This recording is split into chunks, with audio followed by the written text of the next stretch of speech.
તો સરસપુરમાં સ્વામિનારાયણ મંદિરે ભંડારાનું આયોજન। રથયાત્રા નિમિત્તે ભક્તો માટે ભંડારો યોજાયો ત્યારે ધારાસભ્ય દિનેશભાઈ કુશવાહે પૂરી બનાવીને સેવા આપી છે।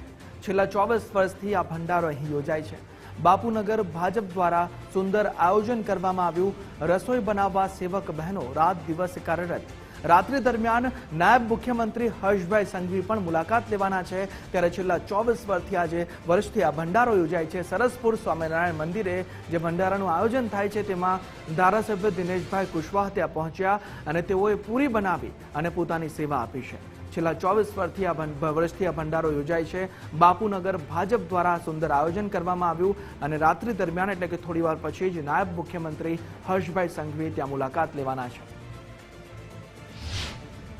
ભગવાન જગન્નાથજીની 149મી રથયાત્રાને લઈને સરસપુરમાં ખાસ વિશેષ ભંડારાની વ્યવસ્થા અલગ અલગ જગ્યાએ કરવામાં આવતી છે। ત્યારે અત્યારે હાલ જે મારી પાછળના આપ દ્રશ્યો જોઈ રહ્યા છો તે સરસપુર ખાતે આવેલું સ્વામિનારાયણ મંદિર છે। ત્યાં વિશેષ ભંડારાની વ્યવસ્થા બાપુનગર વિધાનસભા ભાજપ દ્વારા કરવામાં આવી રહી છે અને આપ જોઈ શકો છો કે તમામ જે મહિલાઓ છે તે અત્યારે પૂરી વણવાનું કામ કરી રહ્યા છે। 12 થી 15,000 લોકો અહીં ભક્તો જ્યારે ભગવાન જગન્નાથજીના રથને લઈને આવતા હોય છે ત્યારે દર્શન કરવા આવતા હોય છે અને સાથે સાથે ભંડારામાં પ્રસાદ જે ગ્રહણ કરતા હોય છે। દિનેશસિંહ કુશવાહ છે આપણી પાસે। દિનેશભાઈ, ખાસ કરીને સ્વામિનારાયણ મંદિર ખાતે આ વ્યવસ્થા કરવામાં આવી છે ભંડારાની, શું વ્યવસ્થા હોય છે?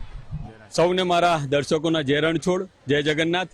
આજ રોજ રથયાત્રાની પૂર્વ સંધ્યાએ આ જે રથયાત્રા મોસાળમાં જે આવે છે એના માટે, એના નિરીક્ષણ માટે નાયબ મુખ્યમંત્રી અને આપણા ગૃહમંત્રી શ્રી હર્ષભાઈ સંઘવી આ રથયાત્રામાં જેટલા બી રસોડાઓ છે એમાં ખાસ કરીને સ્વામિનારાયણ મંદિર ભારતીય જનતા પાર્ટી તરફથી આ વર્ષોથી રસોડું કરું બાપુનગર વિધાનસભા ભારતીય જનતા પાર્ટીના સૌ કાર્યકર્તા થકી આ સરસ રસોડું ચાલે છે। છેલ્લા 20-24 વર્ષથી આ રસોડું સતત એની રીતે ચાલતું હોય છે। વલ્લભભાઈ જ્યારે ધારાસભ્ય તરીકે હતા ત્યારે ધીરુભાઈ બારોટ જ્યારે અહીં પ્રમુખ હતા એમણે આ રસોડાની શરૂઆત કરી હતી। છેલ્લા કેટલાય વર્ષોથી આમાં 12,000થી ઉપર લોકોને જમવાની વ્યવસ્થા અને સૌ વ્યવસ્થા કરવા આવે છે અને આ વ્યવસ્થામાં ભારતીય જનતા પાર્ટીના સૌ કાર્યકર્તાઓનો ખૂબ સહયોગ રહે છે। અને અહીં જે બહેનો છે એ સરસપુરની બધી બહેનો છે એ પૂરી વણવા માટે આવે છે કારણ કે કોઈ કારીગરો રાખ્યા વગર અહીંની જે જનતા છે એ ખૂબ ધાર્મિક પ્રેમી જનતા, સરસપુરની જનતા એના માટે ખૂબ આ વ્યવસ્થામાં પૂરી વણવા માટે બહેનો અને દરેક કામ માટે શાકભાજી કાપવાની એ બધી કામગીરી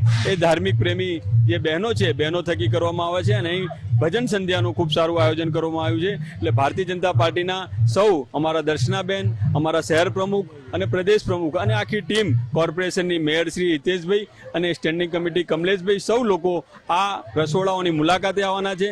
એના માટે સૌ કાર્યકર્તાઓ વિશેષ ઉપસ્થિત રહીને એમના સ્વાગત માટે અહીં વ્યવસ્થા કરવામાં આવી છે અને સૌ દર્શનાર્થીઓ જે બી આવે એમને સૌને અહીં દરેક વ્યવસ્થામાં એમને આરામ કરવાની અને દરેક વ્યવસ્થા અહીં ખૂબ સુચારુ રૂપે કરવામાં આવે છે।